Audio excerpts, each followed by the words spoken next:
तुझे दुनिया की दौलत से तुलाया जा नहीं सकते। मेरी हर श्वास पर प्रभु जी फकत अधिकार तेरा है। मिला जो भी मिला तुमसे, मिला जो भी मिला तुमसे।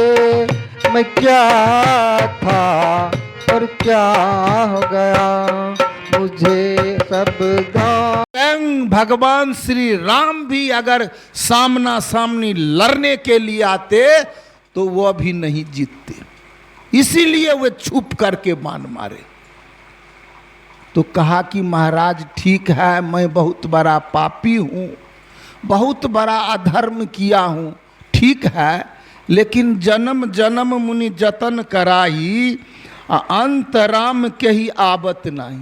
कि मुनि महात्मा तो जन्म जन्मांतर तपस्या करता है, ध्यान करता है, लेकिन मृत्यु के समय राम आते नहीं हैं। आप तो स्वयं हमारे सामने में आप दर्शन दे रहे हैं, तो कहिए मैं पापी कैसे हुआ। तो यह भावना, कर्म की उत्पत्ति भाव से होती है। इनको भाव जो है पवित्र हो गया अंतिम समय में, तब उन्होंने कहते हैं कि कहो तो मैं तुमको जीवित कर देता हूँ, मुझ में सामर्थ्य है कि मैं जीवित कर देता हूँ। कहा महाराज दुनिया में ऐसा कौन बेवकूफ होगा जो मृत्यु के समय स्वयं राम के हाथ में, राम के सामने में मरेंगे। ऐसा सुअवसर किसी बिरले को होता है, ऐसा सुअवसर को हम हाथ से नहीं जाने देंगे। और उन्होंने निवेदन करते हैं कि महाराज भाई को बुलाते हैं, भाई भाई में रोते हैं, क्योंकि उनको तो भगवान राम का दर्शन जब हो जाता है तो माया तो उसका खत्म हो गया। जो कपट था, जो ईर्ष्या थी, वह राम के दर्शन करने से तो वह खत्म हो गया। और जब खत्म हो गया तो बुद्धि निर्मल हो गई। अब बुद्धि जब निर्मल हो गई तब वे, उनकी पत्नी आती है तारा विकल देखी रघुराया। आहा, तारा जब आती है, किसी को यदि पति मर जाता है, दर्द वही जानेगा जिसका पति मरा है, दूसरा क्या दर्द जानेगा। मीराबाई कहती है घायल के गति घायल जाने जो कोई घायल होई। दुखिया को हाल तो दुखिया जानेगा, इसका पति मारा गया, यह निवस्त्र हो करके और त्राही मान करके भगवान श्री राम के चरण पर गिर पड़ते हैं। भगवान समझ गए ये पति के शोक में अपना सारा सुधि बुद्धि खो गई है। माथा पर हाथ दे करके सहलाते हुए कहते हैं दिन ज्ञान हरि लिन्नी माया। उनको ज्ञान दिया, माया को हरण कर लिया। माया क्या है?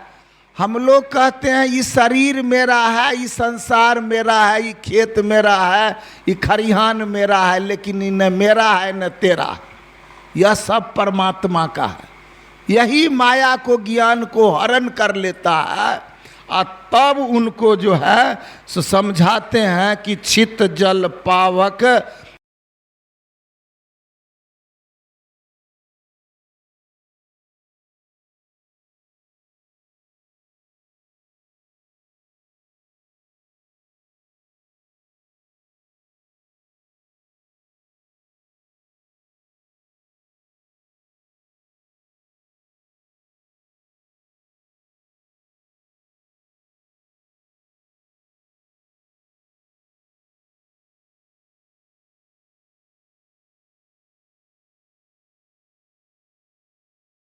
गगन समीरा पंच रचित यह अधम शरीरा। हे तारा, ये पांच तत्व से, पृथ्वी जल अग्नि हवा आकाश, ये पांच तत्व से शरीर और संसार बना है। और इस अधम शरीर से तुम प्रेम करती है तो तुम्हारा सामने पति है, न इस आत्मा से प्रेम करती है तो आत्मा तो मरती नहीं है। भगवान कृष्ण के उपदेश में, गीता के उपदेश में आया है, नैनम छिद्धन्ति शस्त्राणि नैनम दहती पावक न चैनम कले दैनतापु न शोष्यति मारुता। कहते हैं भगवान कृष्ण कि यह आत्मा को अग्नि जला नहीं सकता, हवा सुखा नहीं सकता, पानी गला नहीं सकता। ये अजर अमर अविनाशी कौन है? आत्मा है।